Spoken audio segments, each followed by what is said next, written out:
Hello students. Now good morning everyone. Please join the class. This is time for your chemistry class.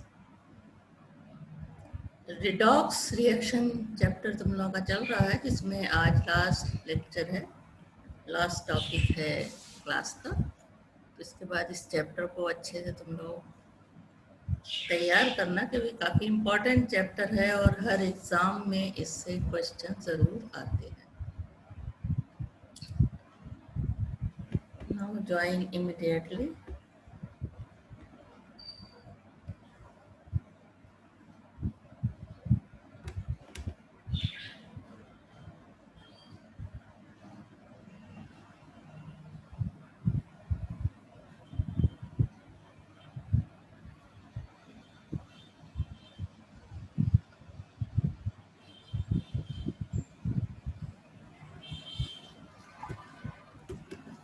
Yes. Hello everyone. Now wait just 2 minutes.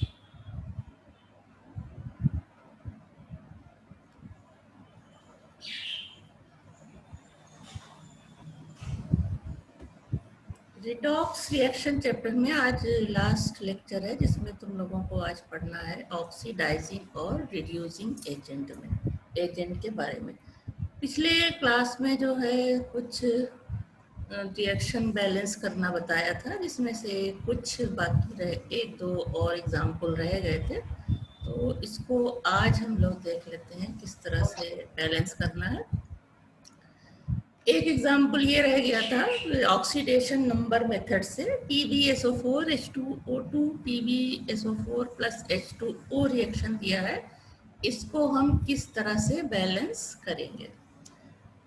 तो ये है reaction जो कि unbalanced है। अब इसका हम writing oxidation number of all the atoms, सबके ऑक्सीडेशन नंबर लिखेंगे। Pb का यहाँ पे +2 है, सल्फर का -2, H2O2 में ऑक्सीजन का हमेशा जो पराक्साइड होता है, जो नियम लिखवाया था उसमें पराक्साइड में ऑक्सीजन का ऑक्सीडेशन नंबर -1 होता है और हाइड्रोजन का तो +1 ही होता है। अब यहाँ जब रिएक्शन कंप्लीट हो रहा है तो लेड की जो ऑक्सीडेशन नंबर है लेड का वो वही है +2, लेकिन सल्फर का यहाँ क्या हो जा रहा है +6, यानी -2 से +6 यानी 8 नंबर से ऑक्सीडेशन नंबर बढ़ रहा है। और इधर जब ये वाटर मॉलिक्यूल बन गया तो यहाँ ऑक्सीजन का ऑक्सीडेशन नंबर -2 हो गया, यानी -1 से -2 हो गया, यानी ऑक्सीडेशन नंबर इसका डिक्रीज कर रहा है। तो सबके ऑक्सीडेशन नंबर हमने लिख दिए। The oxidation number of S has increase then O has decrease. तो यहाँ इसका ऑक्सीडेशन हो रहा है और इसका रिडक्शन हो रहा है, ये भी क्लियर कर लिया हमने। तो ये रिएक्शन फर्स्ट है और ये दूसरा रिएक्शन सेकंड है। उसके बाद increase in oxidation number of S, अभी देखा वहां पे 8 यूनिट पर PbS मॉलिक्यूल, ऑक्सीडेशन नंबर -2 से सल्फर का +6 हो जाता है, यानी 1 यूनिट चेंज होता है। Decrease in oxidation number of oxygen 1 per unit, oxidation 1 unit पर हाफ H2O2 मॉलिक्यूल। तो जब 2 मॉलिक्यूल होंगे तो और जब पूरे मॉलिक्यूल में डिक्रीज होगा तो हो जाएगा 2 यूनिट्स पर H2O2 मॉलिक्यूल।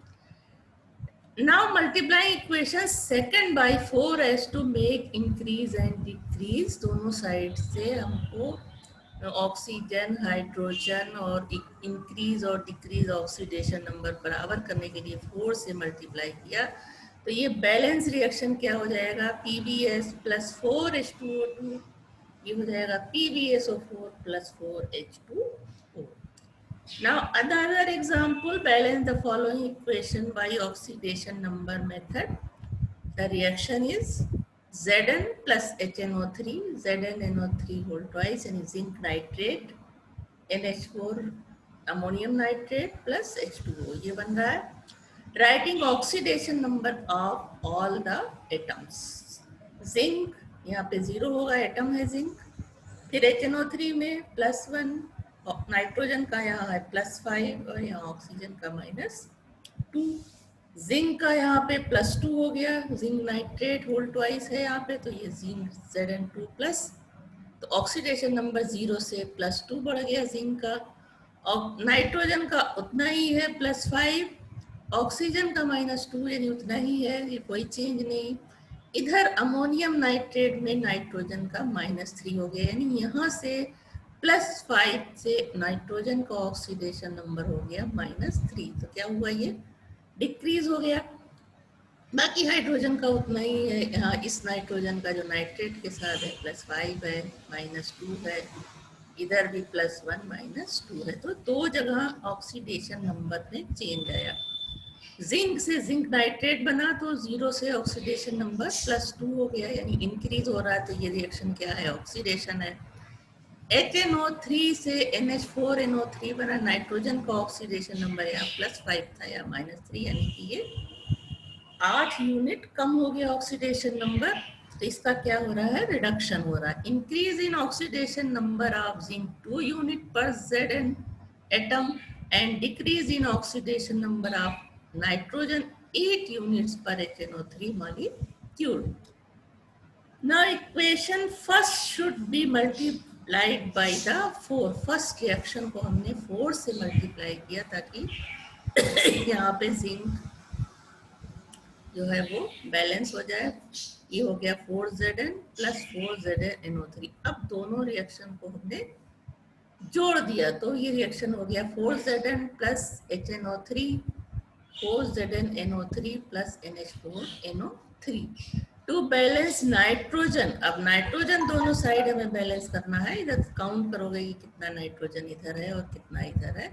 बैलेंस करने के लिए 9 molecule of HNO3 should be added on left hand side. तो इधर हम 9 HNO3 ऐड कर देंगे तो ये कितना हो जाएगा, 10 HNO3 to balance hydrogen and oxygen. 3 H2O molecule should be added in right hand side, hence the balance equation is Zn plus 10 HNO3 plus 4 ZnNO3 whole twice plus NH4NO3 plus 3 H2O। तो इसको balance है या नहीं, इसको check करने के लिए सारे एटम्स को काउंट करोगे, 4Zn इधर है, 4 इधर है, इसी तरह 10N यहाँ भी देखो, ये तुम्हारा है 2 और 4 8 और ये 2 इधर है, 10 हो जाएगा। इसी तरह हाइड्रोजन और ऑक्सीजन मॉलिक्यूल भी चेक कर सकते हो कि दोनों तरफ बैलेंस है कि नहीं है। अगर कहीं भी मान लो बैलेंस नहीं है तो उसे बैलेंस कर सकते हो। नाउ रिड्यूसिंग एजेंट, ऑक्सीडाइजिंग और रिड्यूसिंग एजेंट अब हमें जानना है। तो रिड्यूसिंग एजेंट अब तक पढ़ चुके हो कि क्या होते हैं, जो सब्सटेंस ऑक्सीडाइज होते हैं वो एज ए रिड्यूसिंग एजेंट काम करते हैं। Reducing agents are the species which contains element that increase their oxidation number. Electron ion method से कौन से रिड्यूसिंग एजेंट होते हैं, कौन ऑक्सीडाइजिंग एजेंट होते हैं, ये बता चुके हैं। जो इलेक्ट्रॉन जिनको ऑक्सीडेशन होता है यानी इलेक्ट्रॉन जो लूज करते हैं वो रिड्यूसिंग एजेंट की तरह काम करते हैं, और जो इलेक्ट्रॉन एक्सेप्ट करते हैं जिनका रिडक्शन होता है वो ऑक्सीडाइजिंग एजेंट की तरह काम करते हैं। तो यहाँ पे हमें ऑक्सीडेशन नंबर मेथड से समझना है कि रिड्यूसिंग एजेंट क्या है। तो reducing agent contains element that increase their oxidation number, they are oxidized, that is lost electron, and then reduce other substance. For example, SnCl2 is a reducing agent as the oxidation number of stannous increase or stannous 2+ ion lose electron and it converted into stannic ion. ये दो electron lose करके Stenik ion बना रहा है, यानी oxidation number इसका बढ़ रहा है, इसका ऑक्सीडेशन हो रहा है, तो ये किस तरह से काम करेगा, as a reducing agent.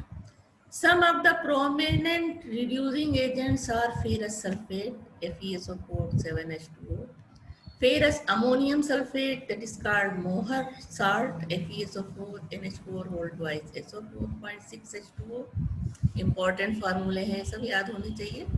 Potassium iodide KI, stannous chloride का एग्जाम्पल अभी देखा, sulphur dioxide, hydrogen sulphide, H2S hydrogen etcetera, these are reducing some reducing agents.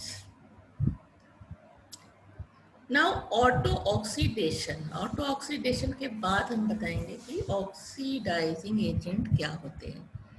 Now turpentine and numerous other unsaturated compounds, phosphorus and certain metal like Zn, Pb, can absorb oxygen from the air in presence of water.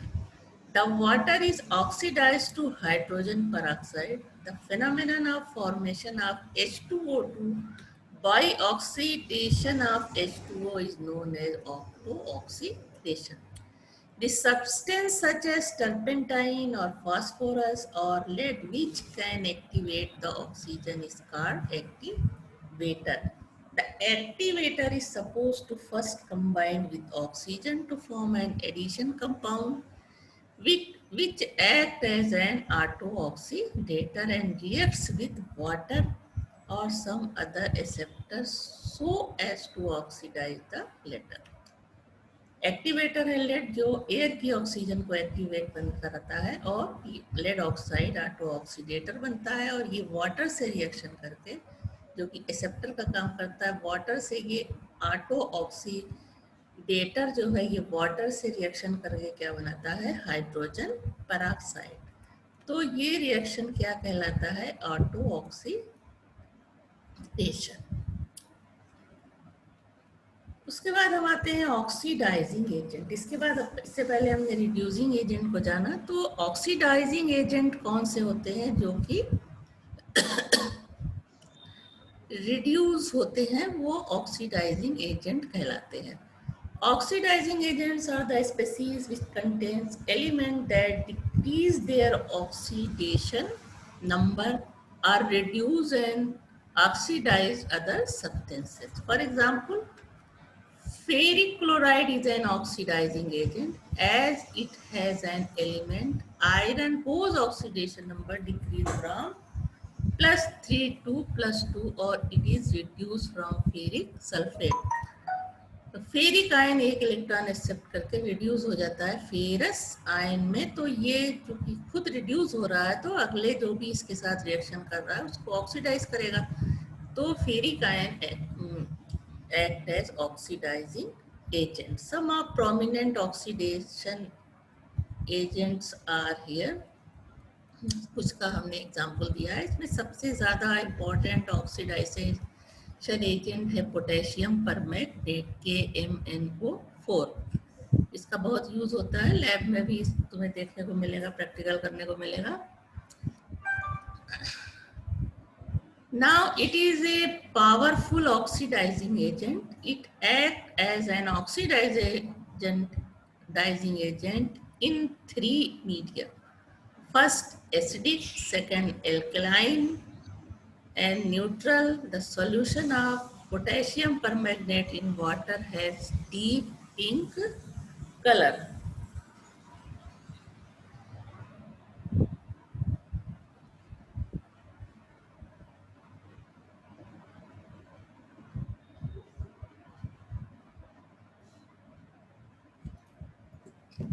Now in acidic medium, तीनों medium में ये ऐसे as a oxidising agent काम करता है, चाहे acidic medium हो या बेसिक मीडियम या न्यूट्रल वाटर में. तो पहले हम इन एसिडिक मीडिया देखेंगे कि पोटेशियम परमैंगनेट किस तरह से एज ए ऑक्सीडाइजिंग एजेंट काम करता है. ऑक्सीडाइजिंग एजेंट की तरह काम करने का मतलब खुद इसका रिडक्शन हो जाएगा. When potassium permanganate act as an oxidizing agent, the pink color disappears and solution becomes colorless. This is due to the conversion of potassium permanganate into magnesium sulfate. Colourless हो जाता है क्योंकि इसका डीप पिंक कलर होता है, लेकिन जब as acidic medium में as a oxidising agent react करता है तब इसका कलर क्या हो जाता है, कलरलेस. और किस वजह से कि पोटेशियम परमैंगनेट कन्वर्ट हो जाता है मैग्नस सल्फेट में. For maintaining acidic medium dilute H2SO4 is added. तो रिएक्शन किस तरह से होता है, पोटेशियम परमैंगनेट का ये manganate ion 8H + 5 electron accept करके Mn2 ++ H2 4H2O बनाता है. The oxidation number of manganese decrease from +7, यहाँ पे इसका ऑक्सीडेशन नंबर +7 होता है और यहाँ हो जाता है +2. The oxidizing nature of potassium permanganate in acidic medium can be explained also on the basis of the following hypothetical equation which shows evolution of nascent oxygen. जब इन दोनों पोटेशियम परमैंगनेट का रिएक्शन सल्फ्यूरिक एसिड से होता है तो Magnus sulphate बनता है, water बनता है और साथ में इसे कहते हैं नेसेंट ऑक्सीजन, जो कि इसके ऑक्सीडाइजिंग नेचर के लिए यानी दूसरे सब्सटेंस को ऑक्सीडाइज करने के लिए ये नेसेंट ऑक्सीजन जो है ये रिस्पॉन्सिबल होती है. तो ये था ऑक्सीडाइजिंग एजेंट के रूप में जो काम करता है potassium permanganate in acidic medium. अब हम देखते हैं in alkaline medium. Its pink colour changes to green colouration. जब एल्कलाइन मीडियम में होगा तो जो इसका पिंक डार्क पिंक कलर है वो ग्रीन कलर में चेंज हो जाएगा. यानी जब पोटेशियम परमैंगनेट के सॉल्यूशन में हम कोई बेस मिलाएंगे तो इसका कलर ग्रीन हो जाएगा. This is due to the conversion of potassium permanganate into potassium manganate K2MnO4 बन जाएगा. तब यहाँ पोटेशियम परमैंगनेट का जो MnO4 माइनस आयन है इलेक्ट्रॉन एक्सेप्ट करके MnO4 2 माइनस आयन बनाएगा. तो ऑक्सीडेशन नंबर यहाँ इसका +7 है और यहाँ इसका +6. यानी क्या हो रहा है, इसका रिडक्शन हो रहा है, लेकिन ये काम क्या करेगा, ऑक्सीडाइजिंग है. The oxidising property can be explained on the basis of the following potential equation. Reaction दोनों का जब हमने बेस डाला इसमें पोटेशियम परमैंगनेट में, तो ये पोटेशियम मैंगनेट बन जा रहा है. इसका नाम है K2MnO4, जिसका नाम ये है पोटेशियम मैंगनेट. ये बन जाता है साथ में वाटर मॉलिक्यूल और ये तुम्हारा नेसेंट ऑक्सीजन जो कि रिस्पॉन्सिबल होता है ऑक्सीडेशन के लिए. It is use for the oxidation of organic compounds under the name of Baeyer reagent. It oxidise ethylene into glycol and Ki into KiO3. अब ये बेसिक मीडियम में किस तरह से करता है, ऑक्सीडाइजिंग एजेंट के तरह काम करता है. अब हम न्यूट्रल मीडियम में देखें, यानी जब KMnO4 का सॉल्यूशन वाटर में बनाया जाएगा. In neutral medium that is water solution when potassium permanganate act as an oxidising agent, it is convert into a brown precipitate of manganese dioxide. Water से ये रिएक्शन करके बनाएगा मैग्नीज डाइऑक्साइड. यहाँ इसका oxidation number +7 है क्योंकि potassium permanganate का oxidation number तुम लोगों ने कैलकुलेट किया था, सब में +7 आया था. अब यहाँ पे क्या हो जा रहा है, +4, यानी ऑक्सीडेशन नंबर डिक्रीज हो रहा है. तो इसका खुद का रिडक्शन हो रहा है और ये ऑक्सीडाइजिंग एजेंट ऐसे ऑक्सीडाइजिंग एजेंट काम करेगा. The potential evolution, the potential equation in this case is potassium permanganate water से रिएक्शन करके KOH MnO2 और नेसेंट ऑक्सीजन देता है. तो एसिड जो इसका जो ऑक्सीडाइजिंग नेचर है वो इसी ऑक्सीजन के वजह से होता है. ये ऑक्सीजन दूसरे सब्सटेंस को ये ऑक्सीडाइज करती है. Acidic KMnO4 solution is available in volumetric reagent. Now second oxidising agent, जो मोस्ट इम्पॉर्टेंट ऑक्सीडाइजिंग एजेंट है वो पोटेशियम डाइक्रोमेट है, K2Cr2O7. Like potassium permanganate, potassium dichromate is also a powerful oxidizing agent. It acts as an oxidizing agent in acidic medium in presence of dilute H2SO4. It dissolves in water given an orange red solution. When it acts as an oxidizing agent, the orange color change to green due to the formation of chromic sulfate. तो जब हम इसका solution बनाते हैं water में, तो ये reaction करके ऑरेंज कलर चेंज. तो ये क्रोमिक यहाँ पे इसका जो डाइक्रोमेट आयन है, इसमें ऑक्सीडेशन ऑफ क्रोमियम जो है वो +6 है, और जब इसका रिएक्शन यहाँ पे होता है एसिड से तो ये क्रोमिक आयन में कन्वर्ट हो जाता है। ये एसिडिक मीडियम का है, क्रोमिक आयन में कन्वर्ट हो जाता है, यानी ऑक्सीडेशन नंबर +6 से +3 हो गया, यानी इसका ऑक्सीड रिडक्शन हो रहा है, तो ये एज ए ऑक्सीडाइजिंग एजेंट काम करेगा। टोटल डिक्रीज पर मॉलिक्यूल ऑफ K2Cr2O7 इज 6, क्योंकि 2 क्रोमियम मॉलिक्यूल है यहाँ पे, एटम है यहाँ पे, तो एक में 3 का चेंज हो रहा है, दूसरे में 3 का, तो टोटल डिक्रीज क्या हो रहा है 6 का। Its oxidising property can be explain on the basis of the following potential equation. K2Cr2O7 acidic medium का ये सारा डिस्क्रिप्शन था।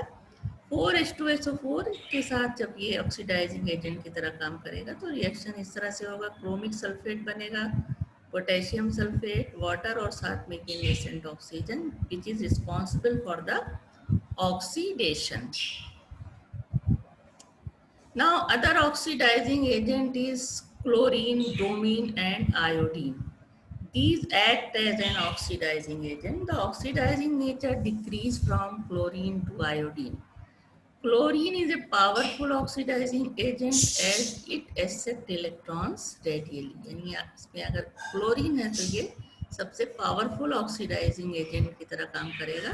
हालांकि तीनों को एक साथ लेकर के हमने हेलोजन को X लेकर के, तो X2 यानी किसी Cl2, Br2 या I2 2 इलेक्ट्रॉन लेकर के 2H माइनस आयन बनाएंगे, यानी 2Cl माइनस या 2Br माइनस या 2I माइनस। तो ऑक्सीडेशन नंबर यहाँ 0 था और यहाँ -1 यानी डिक्रीज हो रहा है, तो ये एज ए ऑक्सीडाइजिंग एजेंट काम करेंगे। The oxidising nature of chlorine can be explain by its reaction with water.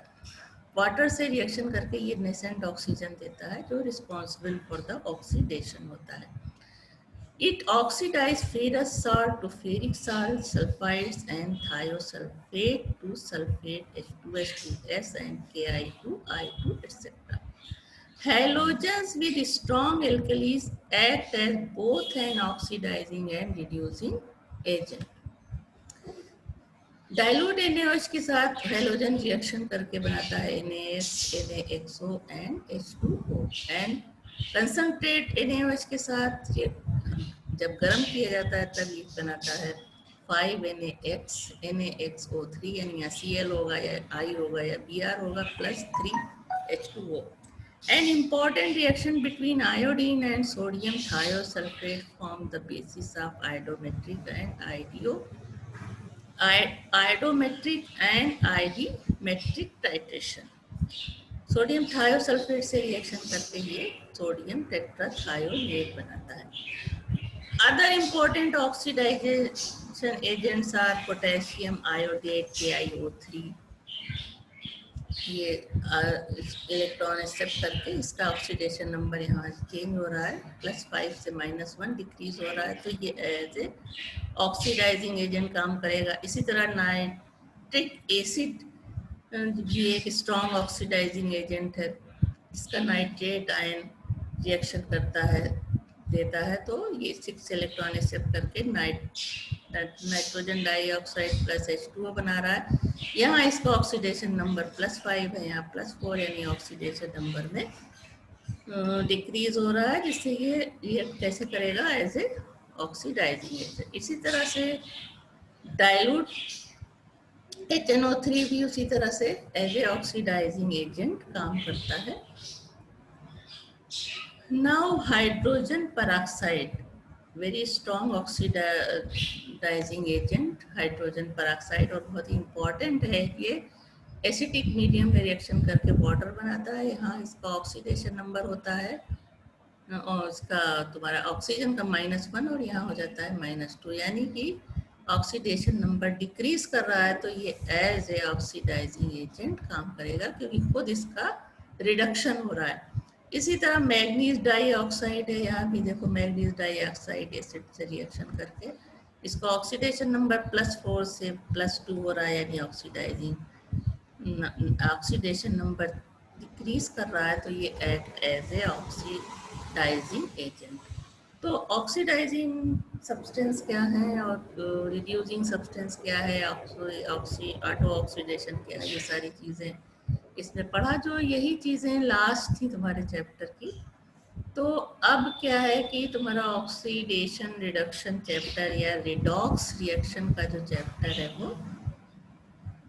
ख़त्म हो गया है। तो अब इसके पीडीएफ से तुम लोग नोट्स बनाना और 2-3 दिन के सारा रिवाइज करने के बाद जो है हम फिर नया चैप्टर शुरू करेंगे।